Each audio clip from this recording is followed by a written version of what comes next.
नमस्कार सगळ्यांना. Story teller श्रद्धा या माझ्या यूट्यूब चॅनलवरच्या या मिनी व्लॉगमध्ये तुम्हा सगळ्यांचं खूप खूप स्वागत आहे. चला. ऑटोवर सांगू ना. काय काय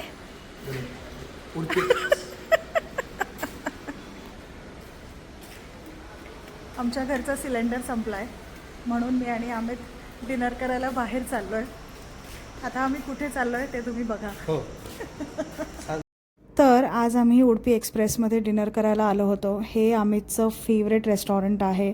जे जे restaurants authentic south Indian food सर्व करतात ते सगळे अमितचे फेवरेट आहेत, कारण Amit is a big fan of south Indian cuisine. तर इकडे त्याने सगळ्यात आधी आल्या पायनॅपल शिरा ऑर्डर केला आणि त्याला तो खूप आवडतो. आणि मी इकडे बनाना भजी ऑर्डर केली आणि त्यानंतर आम्ही हा दिलखुश डोसा नवीन काहीतरी ट्राय करायचं म्हणून ऑर्डर केला. छान होता, मस्त होता. आणि त्यानंतर हे इकडे सीझनल ग्वावा आईस्क्रीम होतं, ते सुद्धा ट्राय केलं. त्यानंतर घरी आलो.